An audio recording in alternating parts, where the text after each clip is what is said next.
Hello everyone, welcome back to the Abhyasana program. Myself Dr. Karthik, faculty of Tara S Academy.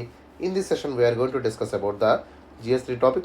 So before starting the session of Abhyasana, let us know about the program details. ఒకసారి programme యొక్క in details అన్ని కూడా మనం తెలుసుకుందాము.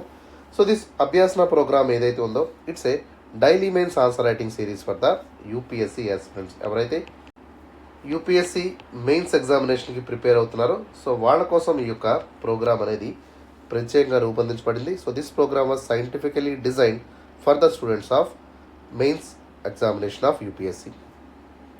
So ఇక ప్రోగ్రామ్ని మన యొక్క తారాయస్ అకాడమీ వాళ్ళు స్పాన్సర్ చేయడం జరిగిందమ్మా. And this is a free initiative. So ఎవరైతే తెలుగు స్టేట్స్లో ఉన్నటువంటి అభ్యర్థులు ఉన్నారో వాళ్ళందరూ కూడా ఖచ్చితంగా ప్రోగ్రామ్ని సబ్స్క్రైబ్ చేసుకోండి. సో ప్రతిరోజు కూడా మనకి ఒక క్వశ్చన్ అనేది మన యొక్క తారాయస్ యూట్యూబ్ ఛానల్లోను అదేవిధంగా టెలిగ్రామ్ ఛానల్లోనూ అప్లోడ్ చేస్తాము. సో దీని ద్వారా కంప్లీట్గా ఆల్మోస్ట్ ఆల్ 6 months ఆఫ్ టైంలో ఒక అద్భుతమైనటువంటి so before starting the session ఒకసారి అభ్యాసన యొక్క ఆబ్జెక్టివ్స్ ఏంటి, ఓకే అభ్యాసనాన్ని ఎందుకు మనం లాంచ్ చేయాల్సి వచ్చింది, దీనివల్ల మన యొక్క స్టూడెంట్స్కి ఎట్లాంటి బెనిఫిట్ ఉంటుంది అనేటువంటి అంశాన్ని మనం చూద్దాం. So coming to the first important objective of Abhyasana. So Abhyasana యొక్క ముఖ్య ఉద్దేశం ఏంటంటే so this initiative was started to uplift the students of backward classes.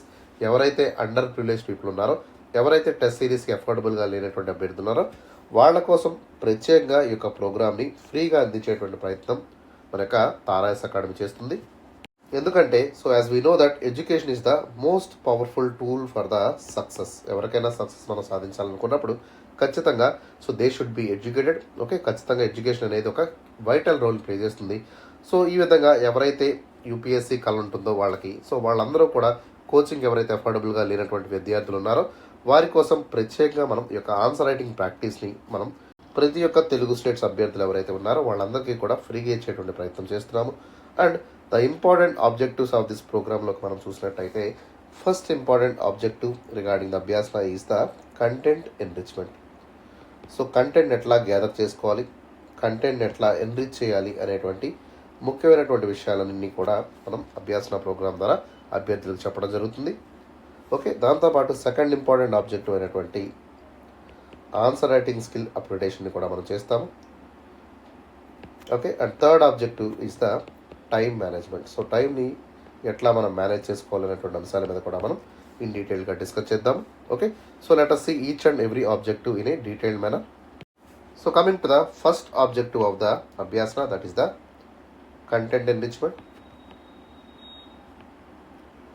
So through this program we are covering the syllabus in a very comprehensive manner. So మొత్తం UPSC syllabus అంతా కూడా చాలా వాస్ట్గా ఉంటుంది. So దాని నుంచి మనం సిలబస్ని సెగ్రిగేట్ చేసుకోవాల్సి ఉంటుంది. సో దీని ద్వారా సిలబస్ని సెగ్రిగేట్ చేసుకున్న తర్వాత మైక్రో టాపిక్స్ ఏవైతే ఉన్నాయో వాటినన్నింటినీ కూడా బేస్ చేసుకొని మనం క్వశ్చన్ అండ్ ఆన్సర్స్ని ఫ్రేమ్ చేస్తాము. ఎస్పెషల్లీ ఇవన్నింటినీ కూడా అభ్యాసన ప్రోగ్రాంలో డైలీ ఫార్మాట్ ద్వారా మనం స్టూడెంట్స్కి ఇచ్చేటువంటి ప్రయత్నం చేయడం జరుగుతుందమ్మా. సో ఆల్మోస్ట్ ఆల్ 150 క్వశ్చన్స్ని మనం okay so in course of 6 months of టైంలో మనం ఇన్ డీటెయిల్గా డిస్కస్ చేస్తాము. సో దీని ద్వారా పెద్ద మొత్తంలో కంటెంట్ గ్యాదర్ చేస్తూ దాంతోపాటు హ్యూజ్ అమౌంట్ ఆఫ్ ఎక్స్పోజర్ని మనం కలుగుంటాము. ఓకే, సో ఈ విధంగా దాదాపుగా 150 క్వశ్చన్లు మనం ప్రాక్టీస్ చేయడం ద్వారా okay so maximum answer writing practice ఎక్స్పీరియన్స్ని మీకు ఇచ్చేటువంటి ప్రయత్నం అయితే చేయడం జరుగుతుంది.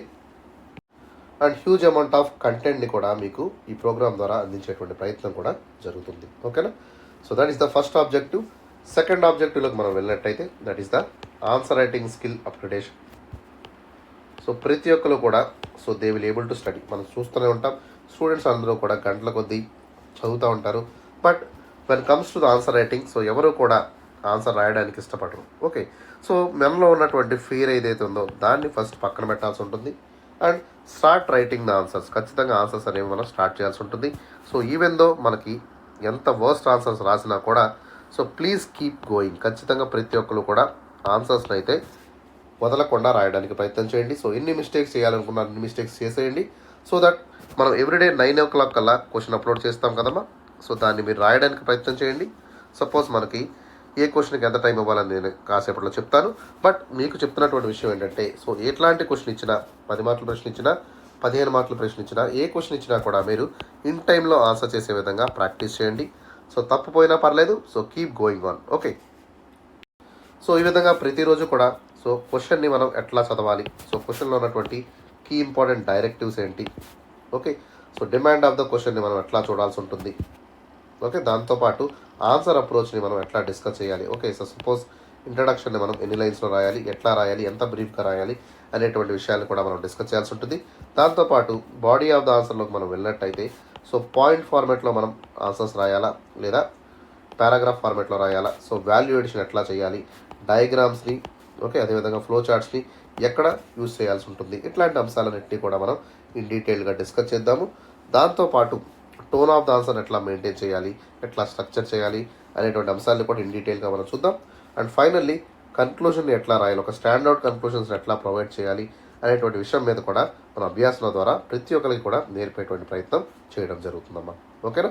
సో ఈ విధంగా మీ యొక్క ఆన్సర్ రైటింగ్ స్కిల్ని అప్గ్రేడ్ చేయడంతో పాటు సో ఎర్రర్స్ని ఎట్లా కరెక్ట్ చేసుకోవాలి, ఒక స్టాండర్డ్ అండ్ ఒక బెస్ట్ ఆన్సర్ని ఎట్లా రాయాలి అనేటువంటి విషయం మీద ఇన్ డీటెయిల్గా 6 months పాటు మనం ప్రాక్టీస్ చేయడం జరుగుతుంది. సో బెస్ట్ రిజల్ట్స్ అనేవి కూడా మనకి 6 నెలల తర్వాత మనకి కనబడతాయి, ఓకేనా. సో ఆ విధంగా ప్రోగ్రామ్ అనేది డిజైన్ చేయబడింది. And coming to the third important agenda of the program, that is the time management. ఖచ్చితంగా టైం మేనేజ్మెంట్ అనేది యూపీఎస్సీలో one of the key important role అయితే ప్లే చేస్తుంది, ఓకేనా. సో యూపీఎస్సీ అంటేనే టైం. ఖచ్చితంగా ఎవరైతే టైంలో ఆన్సర్స్ రాస్తారో వాళ్ళకి మాత్రమే విజయం దక్కుతుంది. సో టైంని ఎఫెక్టివ్గా ఎఫిషియెంట్గా యూటిలైజ్ చేసుకోవడం అనేది మేజర్ ఛాలెంజ్ కింద మనకి ఇక్కడ ఉండబోతుంది, ఓకేనా. సో మన యొక్క ప్రోగ్రామ్ ద్వారా ఏ క్వశ్చన్ ఎంత టైం ఇవ్వాలి, ఎట్లా రాయాలి, ఎన్ని పేజెస్లో రాయాలి అనేటువంటి అంశాలన్నింటినీ కూడా ఇన్ డీటెయిల్గా ఇన్డెప్త్గా కూడా మనం చూద్దాం.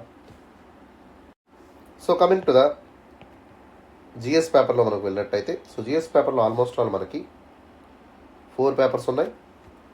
సో వీటిలో క్వశ్చన్స్ అన్ని దాదాపుగా 20 ప్రశ్నలు దాకా ఉంటాయి. ఎగ్జాంపుల్ GS1, GS2, GS3లో మనకి దాదాపుగా 20 క్వశ్చన్స్ ఉంటాయి. సో వీటినన్నింటినీ కూడా మనం ఆన్సర్ చేయాల్సి ఉంటుంది.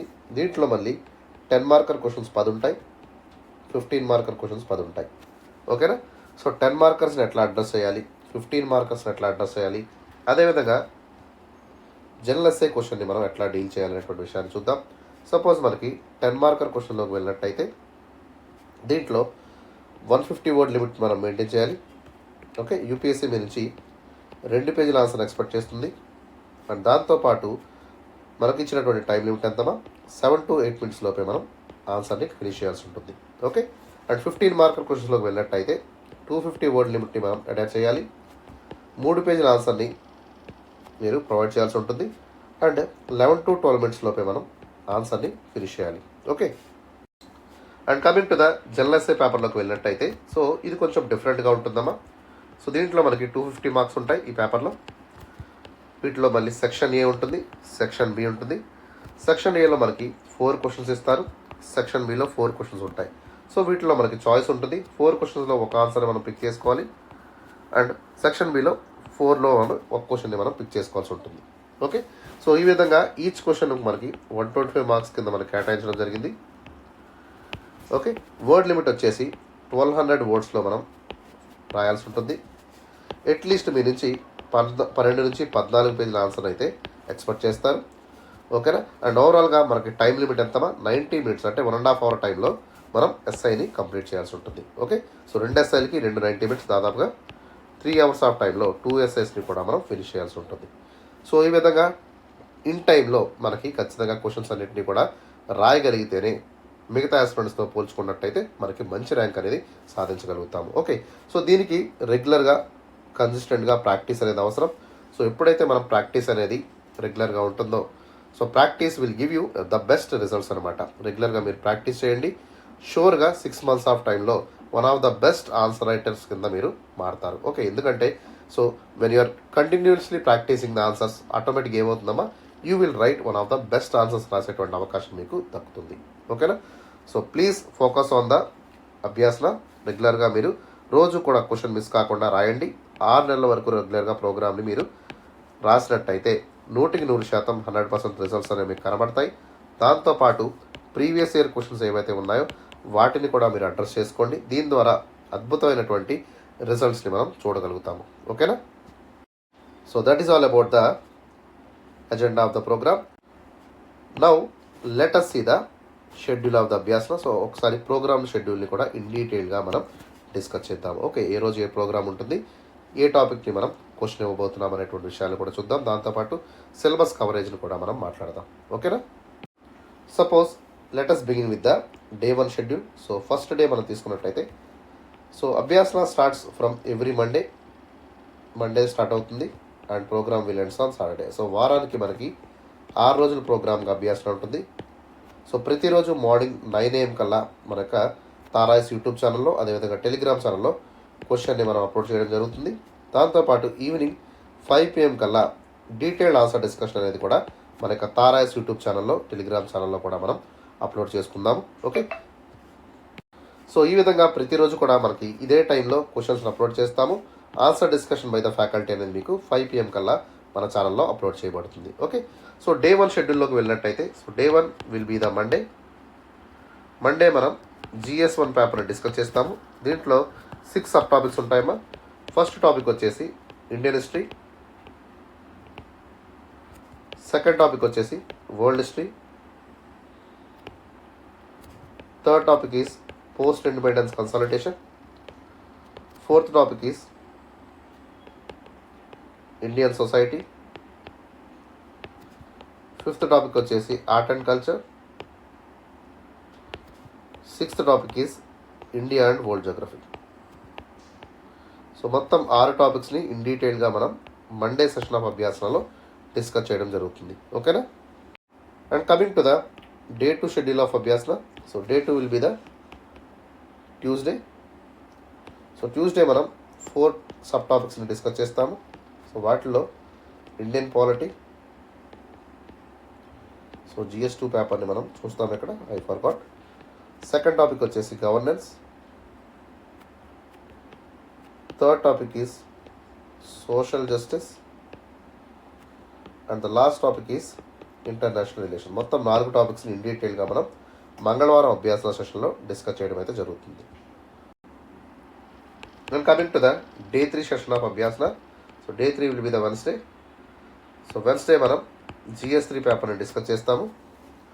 దీంట్లో మళ్ళీ మనకి 6 సబ్ టాపిక్స్ ఉంటాయమ్మా. సో ఫస్ట్ టాపిక్ వచ్చేసి ఇండియన్ ఎకానమీ, సెకండ్ టాపిక్ వచ్చేసి science and technology, third topic is environment, biodiversity, climate change and pollution, fourth topic వచ్చేసి disaster management, fifth topic is internal security and the last topic is agriculture. So మొత్తం 6 టాపిక్స్ని in డీటెయిల్గా మనం Wednesday అభ్యాసన సెషన్లో discuss చేసుకుంటాము.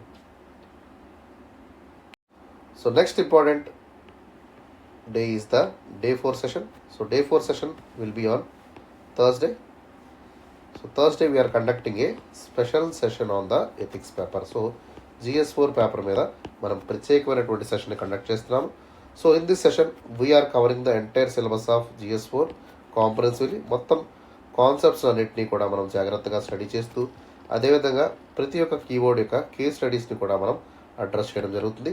దాంతోపాటు previous year questions ఏవైతే ఉన్నాయో వాటిని కూడా ఇన్ డీటెయిల్గా మన ప్రోగ్రామ్ ద్వారా ఎక్స్ప్లెయిన్ చేసుకుందాము. ఓకే, సో ఈ విధంగా కాన్సెప్చువల్ స్టడీతో పాటు కేస్ స్టడీస్ని కూడా ప్రత్యేకంగా మన యొక్క అభ్యాసన ప్రోగ్రామ్ ద్వారా ప్రతి గురువారం కూడా మనం డీల్ చేస్తాము. ఓకేనా? So kindly my advice, so Friday sessions కానివ్వండి, థర్స్డే సెషన్స్ కానివ్వండి, మిస్ కాకుండా మీరు అభ్యాసనాన్ని అయితే ఫాలో చేయండి. ఎందుకంటే వెరీ వెరీ ఇంపార్టెంట్. GS4లో కానివ్వండి, అదేవిధంగా జనరల్ ఎస్ఏ కానివ్వండి, ఈ రెండు కలిపి దాదాపుగా 500 పైగా మార్కులు కవర్ చేస్తాయి. So it is very very important to focus on this particular subjects. Okay, so next important day is the day 6. So day 6 will be the Friday. So Friday we're covering the general essay. So ప్రత్యేకంగా మనం general essay మీద special session అయితే conduct చేయడం జరుగుతుందమ్మా. So మొత్తం syllabus of the UPSCలో ఉన్నటువంటి general SI topics అన్నింటినీ కూడా కాంప్రహెన్సివ్ మేనర్లో మనం ఇక్కడ డిస్కస్ చేయడం జరుగుతుంది. ఆల్మోస్ట్ ఆల్ 6 months ఆఫ్ టైంలో 25 థీమ్స్ అన్నింటినీ కూడా ఇన్ డీటెయిల్గా మనకు అభ్యాసన ప్రోగ్రాంలో డిస్కస్ చేస్తాము.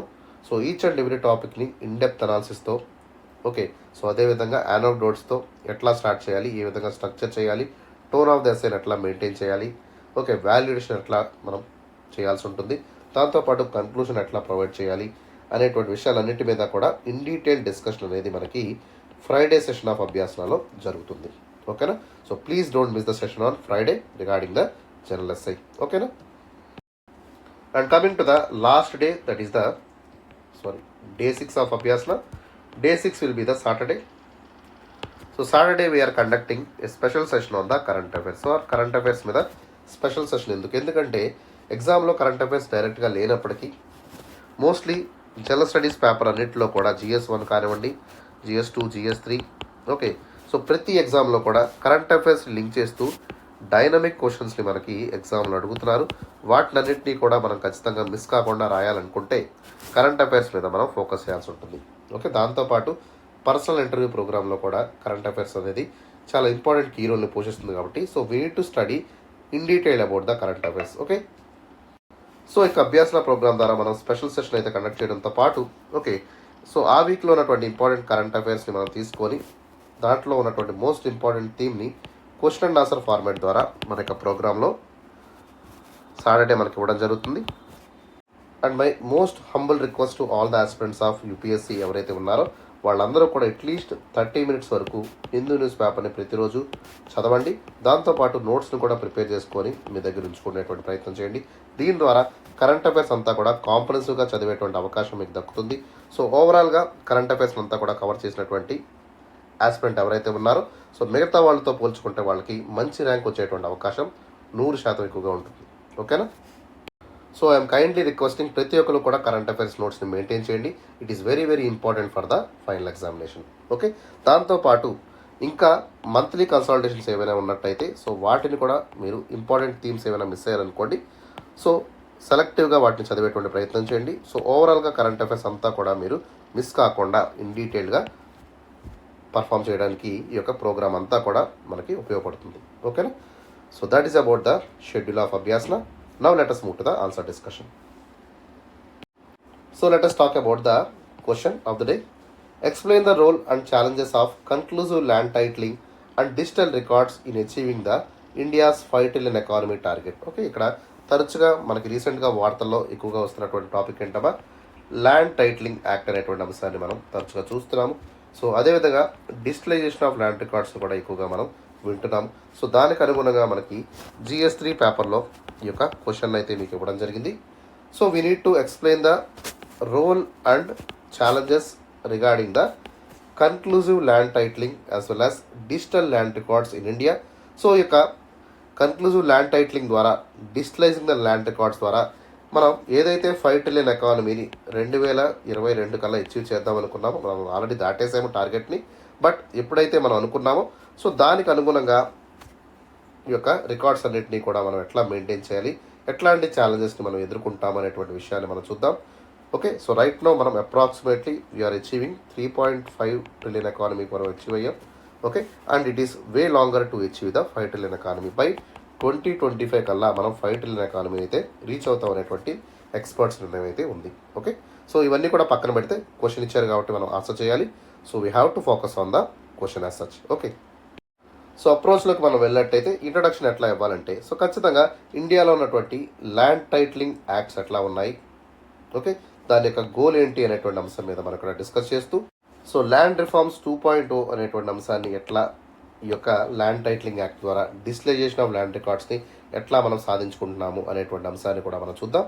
సో ఇక ల్యాండ్ టైటిలింగ్ ద్వారా ప్రతి ఒక్క ఎవరైతే అర్హులు ఉంటారో వాళ్ళందరికీ కూడా ఈక్విటబుల్గా సో ఇంక్లూజివ్గా ఈ యొక్క ల్యాండ్ని ఎట్లా డిస్ట్రిబ్యూట్ చేద్దాము అనేటువంటి అంశాన్ని కూడా మనం ఇంట్రడక్షన్లో మెన్షన్ చేస్తూ సో ఈ యొక్క విధానాలన్నింటినీ కూడా అప్రోచ్ చేస్తూ 5 ట్రిలియన్ ఎకానమీని ఎట్లా రీచ్ అవుతాము అనేటువంటి విషయాన్ని కూడా ఇంట్రడక్షన్లో మనం మెన్షన్ చేద్దాము. Okay. And coming to the body of the ఆన్సర్లోకి వెళ్ళినట్టయితే so we have to discuss the role of digitalising the records. Okay. Land records అన్నింటినీ కూడా ఎట్లా డిజిటలైజ్ చేస్తాము. ఓకే. దాంతోపాటు ఒక కన్క్లూజివ్ ల్యాండ్ టైటిలింగ్ అనేది ఏ విధంగా ఇండియా యొక్క 5 ట్రిలియన్ ఎకానమీకి రీచ్ అవుతుంది అనేటువంటి అంశాన్ని మనం చూద్దాము. సో 2025 కల్లా ఈ యొక్క 5 ట్రిలియన్ ఎకానమీ అనేటువంటి దాన్ని ఏ విధంగా సాధించుకోగలం అనేటువంటి విషయాన్ని కూడా మనం డిస్కస్ చేద్దాం ఇన్ ద బాడీ. అండ్ దీంతోపాటు ఎట్లాంటి ఛాలెంజెస్ని మనం ఎదుర్కోవాల్సి ఉంటుంది అనేటువంటి అంశాన్ని కూడా మనం సబ్స్టాన్షియేట్ చేస్తూ ముందుకు వెళ్లాల్సి ఉంటుంది. ఓకేనా? And finally so way forward with suitable measures అని కూడా మనం మెన్షన్ చేస్తూ సో టాపిక్ని అయితే మనం ఎండ్ చేయాల్సి ఉంటుంది. అండ్ ఫైనల్లీ కన్క్లూజన్ ఆస్పెక్ట్లోకి వెళ్ళినట్టయితే సో ఒక ఎఫెక్టివ్ ల్యాండ్ టైటిలింగ్ యాక్ట్ మనం తీసుకురావాల్సినప్పుడు ఖచ్చితంగా సో ఇక్కడ ఉన్నటువంటి ఛాలెంజెస్ అన్నింటినీ కూడా అడ్రస్ చేసుకుంటూ మనం ముందుకు వెళ్లాల్సి ఉంటుంది. దాంతోపాటు ఒక కాంప్రహెన్సివ్ మల్టీఫేసెడ్ సొల్యూషన్ అప్రోచ్ ద్వారా మనం ఈ యొక్క ల్యాండ్ టైటిలింగ్ యాక్ట్ యొక్క ఛాలెంజెస్ని మనం సో చాలా చక్కగా పరిష్కరించేటువంటి అవకాశాన్ని కూడా మనం చూడాల్సి ఉంటుంది. ఓకే, సో ఈ విధంగా ఒక అప్రాపరేట్ కన్క్లూషన్ని మనం ప్రొవైడ్ చేద్దాము ఇన్ ద ఆన్సర్. సో ఇంకా ఎవరైతే మన ఛానల్ని సబ్స్క్రైబ్ చేసుకోలేదో వెంటనే యూట్యూబ్లోకి వెళ్ళి మన యొక్క తారాయస్ ఛానల్ని ఫాలో చేయండి. ఆ పక్కనే ఉన్నటువంటి బెల్ ఐకాన్ని కూడా మీరు హిట్ చేసినట్టయితే సో ప్రతిరోజు కూడా మన యొక్క తారాయస్ అభ్యాసన వీడియోస్ ఏవైతే ఉన్నాయో అవన్నీ కూడా మీకు రెగ్యులర్గా అందుబాటులోకి వస్తాయి. సో ఏ యొక్క అప్డేట్ని కూడా మీరు మిస్ కాకుండా మన యొక్క ఛానల్ని వాచ్ చేసేటువంటి అవకాశం ఉంటుంది. ఓకే, సో దాంతోపాటు ఎవరైతే పీడిఎఫ్స్ కావాలనుకుంటున్నారో వాళ్ళందరూ కూడా టెలిగ్రామ్ ఛానల్లో జాయిన్ అవ్వండి. సో ప్రతి ఒక్క అభ్యాసన పీడిఎఫ్ అన్నీ కూడా మీకు డౌన్లోడ్ చేసుకునేటువంటి ఫెసిలిటీ టెలిగ్రామ్ ఛానల్లో ఉంటుంది. దాంతోపాటు మిస్ అయినటువంటి వీడియోస్ అన్నింటినీ కూడా టెలిగ్రామ్ ఛానల్లో మేము అప్లోడ్ చేస్తాము. So that you can watch at any time. Download చేసుకొని మీరు వాచ్ కూడా చేయొచ్చు. ఓకే, అండ్ దాంతోపాటు మన ఇన్స్టాగ్రామ్ పేజెస్ని కూడా మీరు ఫాలో చేయండి. ఓకే, ఏమైనా పోస్ట్ ఉంటే వాటిని లైక్ చేసేటువంటి ప్రయత్నం కూడా చేయండి. Okay, so that is all about the promotion regarding the Tarayas. Okay, now let us move to the answer discussion. ఒకసారి ఆన్సర్ని మనం ఇన్ డీటెయిల్గా డిస్కస్ చేద్దాం.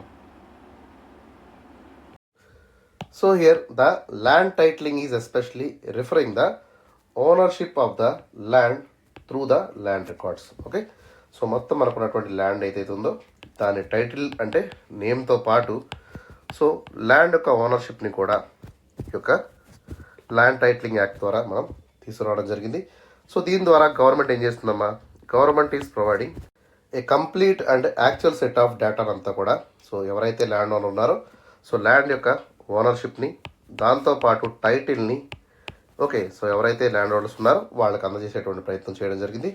So once the land title is getting awarded so మొత్తం డిస్ప్యూట్స్ అంతా కూడా so government ఏదైతే మనకి ల్యాండ్ టైటిలింగ్ ఇస్తుందో సో మీరు గవర్నమెంట్ మీదే వ్యతిరేకంగా వెళ్లాల్సి ఉంటుంది, నాట్ ద టైటిల్ హోల్డర్. అంటే ఏంటి, ఇక్కడ complete protection to the title holder అనేది ఉంటుంది.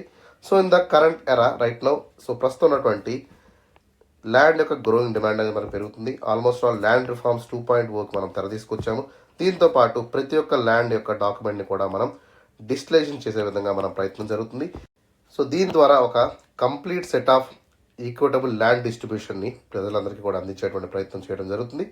సో దీని ద్వారా రిఫార్మ్స్ అనేవి మనం తీసుకొస్తూ ఓకే ఓవరాల్గా సస్టైనబుల్ అగ్రికల్చర్ని ప్రమోట్ చేయడంతో పాటు ఎకనామిక్ గ్రోత్ని కూడా మనం బూస్ట్ చేసుకునేటువంటి అవకాశం ఉంటుంది. సో దీని ద్వారా మనం ఏదైతే $5 trillion ఎకానమీని కలగంటున్నామో 2025 కల్లా దాన్ని సాకారం చేసుకునేటువంటి అవకాశం ఈ విధంగా ల్యాండ్ టైటిలింగ్ యాక్ట్ ద్వారా మనకి దక్కుతుంది. Okay, so coming to the body of the answer. So we have to understand the role of digitalization of the land records. దాంతోపాటు కంక్లూజివ్ ల్యాండ్ టైటిలింగ్ అనేది ఏ విధంగా $5 trillion ఎకానమీకి అడుగులు వేస్తుంది అనేటువంటి విషయాన్ని మనం డిస్కస్ చేద్దాము.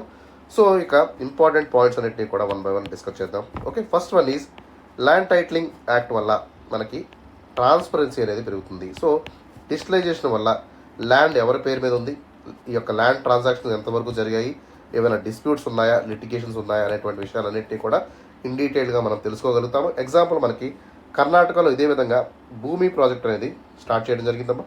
సో ఈ యొక్క ప్రాజెక్ట్ ద్వారా ల్యాండ్ రికార్డ్స్ అన్నింటినీ కూడా డిజిటలైజ్ చేసేటువంటి కార్యక్రమాన్ని వీళ్ళు తీసుకోవడం జరిగింది. సో దీని ద్వారా సిగ్నిఫికెంట్ అమౌంట్ ఆఫ్ కరప్షన్ని వీళ్ళు తగ్గించుకున్నారు. దాంతోపాటు లిటిగేషన్ ఆస్పెక్ట్స్ని కూడా నల్లిఫై చేసుకునేటువంటి అవకాశం మనకి ఏర్పడింది. సెకండ్ ఇంపార్టెంట్ పాయింట్ ఏంటంటే సో దీనివల్ల ఏమవుతుందమ్మా, ఓవరాల్గా ల్యాండ్ మీద ఇన్వెస్ట్మెంట్ అనేది పెరుగుతుంది. So it will improve the investment climate in the particular area. So దీని ద్వారా huge amount of domestic investment కానివ్వండి లేదా ఫారెన్ ఇన్వెస్ట్మెంట్ని మనం తీసుకొచ్చేటువంటి అవకాశం ఉంది. సో గుజరాత్లో మనకి ఈ దారా సిస్టమ్ అనేటువంటిది సో రీసెంట్గా మనం ఎస్టాబ్లిష్ చేయడం జరిగింది. సో దీని ద్వారా ప్రాపర్టీ రిజిస్ట్రేషన్ కానివ్వండి, టైటిల్ సర్చెస్ కానివ్వండి, సో దీనివల్ల ఏమైందమ్మా, ఓవరాల్గా స్టేట్కి వచ్చేటువంటి ఇన్వెస్ట్మెంట్ అంతా కూడా గణనీయంగా పెరగడం అయితే స్టార్ట్ అయింది. So one of the best system కింద ఈ దారా సిస్టమ్ని మనం ఇక్కడ ఇన్వెస్ట్మెంట్ అట్రాక్టింగ్ సిస్టమ్గా కూడా మనం చెప్తాం. Okay, and third important aspect is the ease of doing business. So digitalization of the land records వల్ల ఏమవుతుందమ్మా, ఈజీగా ఫాస్టర్గా ప్రాపర్టీ ట్రాన్సాక్షన్స్ అనేవి జరుగుతాయి. ఒక ఫ్రెండ్లీ బిజినెస్ ఎన్వైర్న్మెంట్ అనేది ఇక్కడ ముందుకు వెళ్తుంది. దీంతో పాటు రాజస్థాన్లో మనకి భూలేఖ్ పోర్టల్ ఏదైతే ఉందో సో దీనివల్ల ఆన్లైన్లో మన ల్యాండ్ రికార్డ్స్ అన్నీ కూడా యాక్సెస్ చేసుకునే అవకాశం ఏర్పడింది. ఒక స్ట్రీమ్ లైన్ ప్రాసెస్ ద్వారా ఓకే, సిగ్నిఫికెంట్ అమౌంట్ ఆఫ్ ఇన్వెస్ట్మెంట్స్ని ఇక్కడ అట్రాక్ట్ చేసుకునేటువంటి అవకాశం ఏర్పడింది. దీని ద్వారా ఓవరాల్గా ఈజ్ ఆఫ్ డూయింగ్ బిజినెస్ని మనం ఇంక్రీజ్ చేసుకునేటువంటి పరిస్థితి కూడా మనం చూస్తున్నాము. Okay, and coming to the fourth important point, that is the credit access. So దీని ద్వారా ఏమవుతుందమ్మా, ఎవరైతే ల్యాండ్ ఓనర్స్ ఉన్నారో ల్యాండ్ టైటిలింగ్ యాక్ట్ వల్ల సో ల్యాండ్ అనేది కొల్లేటరల్స్ కింద అంటే లోన్స్ కింద పెట్టుకునేటువంటి అవకాశం ఉంది. దీని ద్వారా హ్యూజ్ అమౌంట్ ఆఫ్ క్యాపిటల్ని వాళ్ళు అన్లాక్ చేసుకునేటువంటి పరిస్థితి వాళ్ళకు ఉంటుంది. దీని ద్వారా బిజినెస్ని వాళ్ళు ఎక్స్పాండ్ చేసుకోవచ్చు, ఎంటర్ప్రెన్యూర్షిప్ని ఫర్దర్గా ఇంక్రీజ్ చేసుకునేటువంటి అవకాశం కూడా వాళ్ళకి దక్కుతుంది. Okay, so one of the finest land records program అయినటువంటి ఒడిశా పట్టచిత్త సిస్టమ్ ఏదైతే ఉందో సో దీనివల్ల significant amount of agriculture growth and expansion అనేది జరిగింది. సో దీనివల్ల మన యొక్క $5 trillion ఎకానమీ అనేటువంటిది మనం ఎట్లాగైతే యాస్పైర్ చేస్తున్నామో దానికి అనుగుణంగా ఈ ప్రోగ్రామ్ అనేది డిజైన్ చేయబడింది. Okay, and coming to the fifth important point, that is the revenue generation. So proper land titling act ద్వారా డిజిటలైజేషన్ వల్ల ఏమవుతుందమ్మా, సో రెవెన్యూ కలెక్షన్ అనేది కూడా గణనీయంగా పెరుగుతుంది. ఎగ్జాంపుల్, ఆంధ్రప్రదేశ్లో ఉన్నటువంటి మీ భూమి పోర్టల్ అనేటువంటి ద్వారా సో హ్యూజ్ అమౌంట్ ఆఫ్ రెవెన్యూని గవర్నమెంట్ గెయిన్ చేసుకోవడం జరిగింది. ఎస్పెషల్లీ ఎఫెక్టివ్ ల్యాండ్ టాక్సేషన్ ద్వారా కానివ్వండి, అదేవిధంగా స్టాంప్ డ్యూటీ కలెక్షన్ ద్వారా హ్యూజ్ అమౌంట్ ఆఫ్ రెవెన్యూని గవర్నమెంట్ ఆఫ్ ఆంధ్రప్రదేశ్ గెయిన్ చేసుకోవడం జరిగింది. ఓకే, సో ఈ విధంగా ఇంపార్టెంట్ పాయింట్స్ అన్నింటినీ కూడా మనం డిస్కస్ చేస్తున్నాము. And coming to the last important point, that is the infrastructure development. So accurate land records వల్ల, కంక్లూజివ్ ల్యాండ్ టైటిలింగ్ వల్ల ఏమవుతుందమ్మా, సో డెవలప్మెంట్ ప్రాజెక్ట్స్కి కావాల్సినటువంటి క్యాపిటల్ని మనం సమకూర్చుకోగలుగుతాము. So large scale infrastructure development projects అన్నింటినీ కూడా మనం ఎస్పెషల్లీ హైవేస్ కానివ్వండి, రైల్వేస్ కానివ్వండి, ఎయిర్పోర్ట్స్ కానివ్వండి, ఇండస్ట్రియల్ పార్క్స్ కానివ్వండి, స్పెషల్ ఎకనామిక్ జోన్స్ కానివ్వండి, వీటినన్నింటినీ కూడా మనం బెటర్గా డెవలప్ చేసుకునేటువంటి అవకాశం ఉంటుంది. దాంతోపాటు ల్యాండ్ ఎక్విజిషన్ అనేది ఫర్దర్గా ఈజీగా ఎఫిషియెంట్గా ఎటువంటి ప్రాబ్లమ్స్ లేకుండా, ఎటువంటి బోన్ ఆఫ్ కంటెన్షన్ లేకుండా ఈజీగా మనం చేపట్టగలుగుతాము. దాంతోపాటు సో హ్యూజ్ అమౌంట్ ఆఫ్ ప్రాజెక్ట్స్ని కూడా మనం సమకూర్చుకునేటువంటి అవకాశం ఏర్పడుతుంది. Example, digitalization of land records వల్ల, కన్క్లూజివ్ టైటిలింగ్ వల్ల ఏమవుతుందమ్మా, ల్యాండ్ ఎక్విజిషన్ ప్రాసెస్ అనేది ఈజీగా మారుతుంది, స్ట్రీమ్ లైన్ అవుతుంది. ఓకే, సో ఎగ్జాంపుల్ మనకి డిఎంఐసి ప్రాజెక్ట్ కూడా ఈ విధంగా ఒక proper streamlined land acquisition వల్ల మనకి ఇది సాధ్యపడింది. ఓకే, so these are the important advantages regarding the land titling as well as the digitalization of land records. Okay, so ఇప్పుడు ఉన్నటువంటి ఛాలెంజెస్ ఎట్లా ఉన్నాయో దాన్ని చూద్దాం. So coming to the challenges ఆస్పెక్ట్లోకి వెళ్ళినట్టయితే, so what are the challenges in ensuring the digitalization of land records and also conclusive land titling. Okay, one by one in డీటెయిల్గా మనం చూద్దాము. So first one is lack of standardized land record format. Okay, so దీనివల్ల ఏమవుతుందమ్మా, digitalisation వల్ల land రికార్డ్స్ని మనం multiple ఫార్మాట్స్లో maintain చేయాల్సి ఉంటుంది. So దీనివల్ల ఏమవుతుంది, ఎస్పెషల్లీ మాన్యువల్ ల్యాండ్ రికార్డ్స్ కానివ్వండి, విలేజ్ మ్యాప్స్ కానివ్వండి, కంప్యూటర్స్ డేటా కానివ్వండి. Okay, so multiple ways of డేటాని ఇక్కడ సింగిల్ టైటిల్లో మనం ఇవన్నీ కూడా ఇంక్లూడ్ చేయాల్సి ఉంటుంది. దీనివల్ల ఏమవుతుంది, లాట్ ఆఫ్ డిస్క్రిపెన్సీస్ వచ్చేటువంటి అవకాశం ఉంది, ఇనాక్యురేట్ డేటాని ఇక్కడ మనం ఫ్లరిష్ చేసేటువంటి అవకాశం ఉంది. సో ఓవరాల్గా ఒక అంబిగ్యూటీ అట్మాస్ఫియర్ని ఇక్కడ మనం క్రియేట్ చేసిన వాళ్ళం అయితే అవుతాము. ఓకే, సో ఖచ్చితంగా ఒక స్టాండర్డైజ్ ప్రొసీజర్ అనేది మనకి ఇక్కడ లేకపోవడం వల్ల so one of the drawback కింద మనం చెప్తాము. అండ్ సెకండ్ ఇంపార్టెంట్ పాయింట్ ఏంటంటే poor record management. So inadequate record management వల్ల ఏమవుతుందమ్మా, సిగ్నిఫికెంట్ అమౌంట్ ఆఫ్ ఛాలెంజెస్ అన్ని కూడా మనం సో డిజిటలైజేషన్లో ఉన్నటువంటి ప్రాబ్లమ్స్ కింద మనం చెప్తాము. సో ఇవన్నీ కూడా మేజర్ ఛాలెంజెస్ కింద మనం వెస్ట్ బెంగాల్లో కానివ్వండి, సో మిగతా ప్రాంతాల్లో కూడా చూసాం. ఎగ్జాంపుల్, వెస్ట్ బెంగాల్ కేసు మనం స్టడీ చూసినట్టయితే, so land records were initially stored in the deteriorating physical files, making conversion of digital formats is very very difficult. అంటే ఏంటి, ఫిజికల్ ఫైల్స్లో ఉన్నటువంటి ఈ యొక్క అంటే పాతకాలపు ఫిజికల్ ఫైల్స్ ఏవైతే ఉన్నాయో సో వాటిని డిజిటల్ ఫార్మాట్స్లోకి కన్వర్ట్ చేయడం అనేది it is quite daunting task. అంటే ఏంటమ్మా, చాలా కష్టంతో కూడుకున్నటువంటి విషయం కింద మనం ఇక్కడ చూడాల్సి ఉంటుంది. ఓకే, సో మూడో పాయింట్లోకి మనం వెళ్ళినట్టయితే, so land disputes and litigations అనేవి అనదర్ మేజర్ ఛాలెంజ్గా చూస్తాము. సో ఇండియాలో మనకి ఎక్కడ చూసినా కూడా there is lot of disputes regarding the land area. So దీన్ని రిజాల్వ్ చేయడం అనేది it is very very highly impossible. Okay, mostly ఒక కన్క్లూజివ్ టైటిలింగ్ అనేది ఇవ్వడం అనేది ఆబ్వియస్లీ క్వైట్ ఛాలెంజింగ్ టాస్క్ కింద మనం చెప్తాము.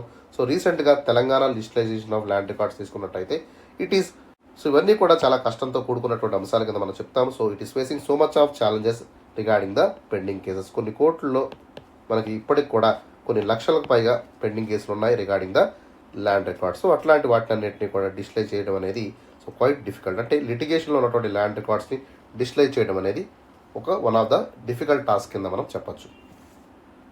సో ఎప్పుడైనా సరే మనం డిజిటలైజ్ చేయాలనుకుంటే డేటా అనేది హై క్వాలిటీగా ఉండాలి. సో ప్రతిదాన్ని కూడా మనం ఇంటిగ్రేట్ చేసుకుంటూ ముందుకు వెళ్లాల్సి ఉంటుంది. So accurate up to date data అనేది it is very very critical for the conclusive land titling. ఎప్పుడైతే మనకి డేటా అనేది సరిగ్గా లేకలేదో, ఓకే, క్వాలిటీ ఆఫ్ డేటా మనకి ఐడెంటిఫై కాలేదో ఏమవుతుందమ్మా, లైక్ మిస్సింగ్ రికార్డ్స్ కానివ్వండి, ఇన్కరెక్ట్ సర్వే నెంబర్స్ కానివ్వండి, అవుట్డేటెడ్ ఓనర్షిప్ కానివ్వండి, వీటి వల్ల హ్యూజ్ అమౌంట్ ఆఫ్ ప్రాబ్లమ్స్ వచ్చేటువంటి అవకాశం ఉంది. సో ఎక్కడా కూడా మనకు డేటా క్వాలిటీగా లేకపోతే సో దాన్ని డిస్ప్లే చేయడం అనేది it quite impossible. Okay, and finally legal and policy reforms అనేవి కూడా మనం చూసుకోవాల్సి ఉంటుంది. సో అస్సాం ప్రాంతంలో ఈ యొక్క ల్యాండ్ డిస్టిలేషన్ ప్రాసెస్ అంతా కూడా సో క్వైట్ కంబర్సమ్ ప్రాసెస్గా మనకు కనబడటంతో పాటు సో ఎప్పటికప్పుడు మనకి డిలేస్ అనేవి ఏర్పడ్డాయి. సో ఈ డిలేస్ అన్ని ఎందుకు వచ్చాయంటే ఎస్పెషల్లీ లెజిస్లేటివ్ చేంజెస్ ఏవైతే ఏర్పడ్డాయో, ఓకే, సో దాంతోపాటు ఇండిజినస్ ల్యాండ్ రైట్స్ ఉన్నటువంటి విషయాల్లో కూడా సో ఎక్కువగా లీగల్ అంబిగ్యూటీస్ వచ్చాయి. అదేవిధంగా పాలసీ రిఫార్మ్స్లో కూడా చాలా తప్పులు దొరికినటువంటి విషయాన్ని కూడా మనం ఇక్కడ స్పష్టంగా అర్థం చేసుకోవచ్చు. వీటి వల్ల డిజిటలైజేషన్ ఆఫ్ ల్యాండ్ రికార్డ్స్ కానివ్వండి, కంక్లూజివ్ ల్యాండ్ టైటిలింగ్ ఏదైతే ఉందో ఒక అందనటువంటి అంశంగానే కూడా మనం ఇక్కడ చెప్పాల్సి ఉంటుంది. ఓకే, సో ఈ విధంగా కొన్ని పాజిటివ్స్ ఉన్నాయి, అదేవిధంగా ఛాలెంజెస్ అనేవి కూడా మనకి ఉండడం జరిగింది. ఓకేనా, so what will be the way forward regarding the digitalization of land records and also the conclusive land titling. So way ఫార్వర్డ్లోకి మనం వెళ్ళినట్టయితే ఖచ్చితంగా మనకున్నటువంటి డేటా ఫార్మాట్స్ ఏవైతే ఉన్నాయో దాన్ని అంతా కూడా మనం యూనిఫామ్ డేటా ఫార్మాట్ కింద, ఒక స్టాండర్డైజ్ డేటా ఫార్మాట్స్ కింద మనం మార్చుకోవాల్సి ఉంటుంది. సో ఎగ్జాంపుల్ మహారాష్ట్రలో ఉన్నటువంటి integrated land management system program దీనికి అద్భుతమైనటువంటి ఉదాహరణ. సో ఈ యొక్క ప్రోగ్రామ్ ద్వారా మహారాష్ట్రలో ఉన్నటువంటి ల్యాండ్ రికార్డ్స్ అన్నింటి యొక్క డేటా అంతా కూడా స్టేట్ గవర్నమెంట్ కలెక్ట్ చేయడంతో పాటు సో వీటినన్నింటినీ కూడా సీమ్లెస్గా ఇంటిగ్రేట్ చేసి దాన్ని ఆపరేట్ చేస్తున్నటువంటి వైనాన్ని ఇక్కడ మనం సక్సెస్ఫుల్గా మనం గుర్తించాల్సి ఉంటుంది. దాంతోపాటు ఈ యొక్క నిర్ణయాలన్నింటినీ కూడా మనం ఖచ్చితంగా అప్రిషియేట్ కూడా చేయాల్సి ఉంటుంది. Second important aspect is the strengthening the legal framework. So మనకు ఖచ్చితంగా ఒక కంక్లూజివ్ ల్యాండ్ టైటిలింగ్ సిస్టమ్ అనేది కావాల్సినప్పుడు సో ప్రతి ఒక్క రికార్డ్ని కూడా మనం డిజిటలైజేషన్ చేయాలనుకున్నప్పుడు ఖచ్చితంగా దాని మీద ఒక లీగల్ ఎన్ఫోర్స్మెంట్ అనేది ఉండాల్సి ఉంటుంది. లీగల్ బేసిస్ మీద మనం ఈ యొక్క ట్రాన్సిషన్ అనేది జరగాల్సి ఉంటుంది. సో ఎగ్జాంపుల్ మనకి రాజస్థాన్లో ఉన్నటువంటి అర్బన్ ల్యాండ్ యాక్ట్ ఏదైతే ఉందో సో 2016లో ఉన్నటువంటి సర్టిఫికేషన్ ఆఫ్ టైటిల్ యాక్ట్ ద్వారా ఈ యొక్క లీగల్ ఫ్రేమ్వర్క్ని రాజస్థాన్ ప్రాంతం అంతా కూడా స్ట్రెంగ్తన్ చేసుకోవడం జరిగింది, which is classical example for the conclusive land titling system.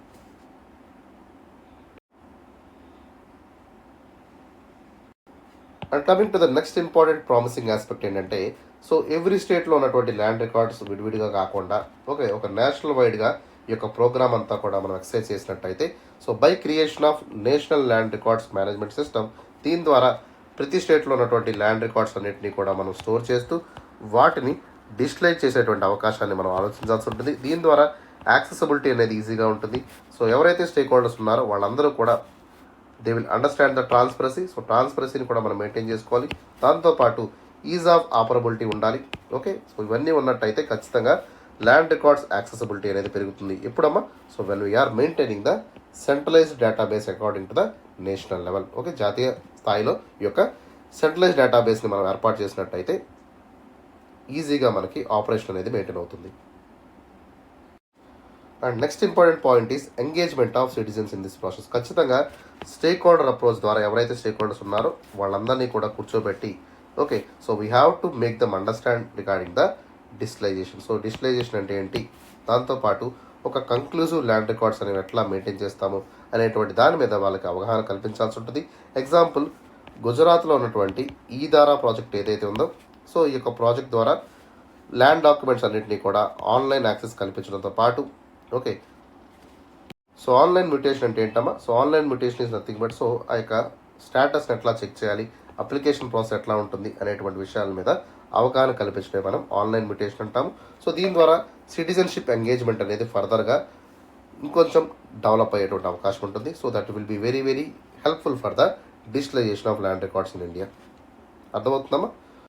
And finally promotion of inter departmental collaboration. ఖచ్చితంగా పరస్పరం ఉన్నటువంటి డిపార్ట్మెంట్స్ మధ్య సో మనకి ఏముండాలమ్మా, సయోధ్య అనేది ఉండాలి. సో దీనివల్ల ఏమవుతుంది, కొలాబరేషన్ అనేది మనకి జరుగుతుంది. దాంతోపాటు వేరియస్ గవర్నమెంట్ డిపార్ట్మెంట్స్ అంతా కూడా ఒక తాటిపై నడిచినప్పుడు సో రిజిస్ట్రేషన్ డిపార్ట్మెంట్ కానివ్వండి, రెవెన్యూ డిపార్ట్మెంట్ కానివ్వండి, సో మున్సిపల్ డిపార్ట్మెంట్ కానివ్వండి, వీళ్ళందరూ కూడా ల్యాండ్ అడ్మినిస్ట్రేషన్లో మనకి భాగస్వాములుగా ఉంటారు. సో వీళ్ళందరినీ కూడా ఒక తాటిపై తీసుకొచ్చి ఈ యొక్క డిజిటలైజేషన్ ప్రాసెస్ అంతా కూడా స్ట్రీమ్ లైన్లో నడిపించినట్టయితే మనకేమవుతుందో ఖచ్చితంగా ఒక వైబుల్ ఆల్టర్నేటివ్ అనేది ప్రొవైడ్ అవుతుంది. దీని ద్వారా చక్కగా మనం ల్యాండ్ రికార్డ్స్ అన్నింటినీ కూడా డిస్ప్లే చేసుకునేటువంటి అవకాశం ఏర్పడుతుంది. దాంతోపాటు ఒక కంక్లూజివ్ ల్యాండ్ టైటిలింగ్ అనేది కూడా మనం ఈజీగా అందరికీ కూడా అందించేటువంటి అవకాశం కూడా మనకి దక్కుతుంది. ఓకేనా? సో ఈ విధంగా మనం వే ఫార్వర్డ్ అంతా కూడా మనం చూసుకోవాల్సి ఉంటుంది. All these are important sessions to make the land records in a digital way. దాంతోపాటు కంక్లూజివ్ ల్యాండ్ టైటిలింగ్ అనేది కూడా ఎట్లా అద్భుతంగా అమలు చేయొచ్చు అనేటువంటి అంశాన్ని మనం చూసాము. సో ఫైనల్లీ కన్క్లూజన్ ఆస్పెక్ట్లోకి వెళ్ళినట్టయితే ఖచ్చితంగా ఈ యొక్క వే ఫార్వర్డ్లో చెప్పినటువంటి స్టెప్స్ ఏవైతే ఉన్నాయో వాటినన్నింటినీ కూడా మనం ఎఫెక్టివ్గా ఇంప్లిమెంట్ చేయడం ద్వారా ఒక ఎఫెక్టివ్ ఎఫిషియెంట్ ల్యాండ్ అడ్మినిస్ట్రేషన్ని మనం తీసుకురాగలుగుతాము. దాంతోపాటు డిస్ప్యూట్స్ అనేవి ఏవైతే ఉన్నాయో వాటిని నెగ్లిజిబుల్గా నల్లిఫై చేసేటువంటి అవకాశం ఏర్పడుతుంది. దాంతోపాటు అకౌంటబిలిటీ అండ్ ట్రాన్స్పరెన్సీని కూడా మనం మెయింటైన్ చేయగలుగుతాం. సో ఇవన్నీ జరగాలంటే ఖచ్చితంగా ల్యాండ్ గవర్నెన్స్ సిస్టమ్ అనేది రాబస్ట్గా మెయింటైన్ చేయాలి. దీని ద్వారా ఏమవుతుందమ్మా, so huge amount of economic పొటెన్షియాలిటీని మనం అన్లాక్ చేసేటువంటి అవకాశం ఉంది. దీని ద్వారా అగ్రికల్చర్లో కానివ్వండి, పెట్టుబడుల్లో కానివ్వండి మనం ముందుకు వెళ్ళేటువంటి అవకాశం ఉంది. ఓవరాల్గా మనం ఏదైతే 5 ట్రిలియన్ ఎకానమీ అనేది 2025 కల్లా మనం రావాలనుకున్నామో దాన్ని సాధించుకునేటువంటి అవకాశం పొటెన్షియాలిటీ అంతా కూడా మనకి డిజిటలైజేషన్ ఆఫ్ ల్యాండ్ రికార్డ్స్ మీద 100% ఉందన్నమాట. So that is about the conclusion. So conclusion కూడా మీరు 3 to 4 lines లోపే రాయడానికి ప్రయత్నించండి, నాట్ మోర్ దెన్ దట్. ఓకేనమ్మా? So that is all about for the today's session. మీకు ఏదైనా డౌట్ ఉన్నట్టయితే సో మీరు కామెంట్ సెక్షన్లో కామెంట్ చేయండి. So with in 24 hours of time I will address all your queries. ఓకేనా? రైట్. సో చాలా efforts పెట్టి వీడియోస్ చేస్తున్నామా. So please understand my efforts. So ప్రతి ఒక్కరు కూడా అభ్యాసనాన్ని రెగ్యులర్గా ఫాలో చేయండి. 6 months వరకు ప్రోగ్రామ్ని ఫాలో చేసినట్టయితే మ్యాక్సిమం రిజల్ట్స్ అనేవి మనం చూస్తారు. దాంతోపాటు సో ప్రతిరోజు చేసినటువంటి వీడియోస్కి మీరు లైక్ చేయండి. దాంతోపాటు మన యొక్క ఫ్రెండ్స్ అండ్ ఫ్యామిలీ మెంబర్స్ ఎవరైతే ఉన్నారో వాళ్ళకి వీడియోస్ షేర్ చేసేటువంటి ప్రయత్నం కూడా చేయండి. అండ్ ఫైనల్లీ మన యొక్క తారాయస్ యూట్యూబ్ ఛానల్ కూడా మీరు సబ్స్క్రైబ్ చేసుకోండి. సో ప్రతి ఒక్క అప్డేట్ కూడా మీకు అవైలబుల్గా ఉంటుంది. So that's all for today. Have a great day. See you in the tomorrow session.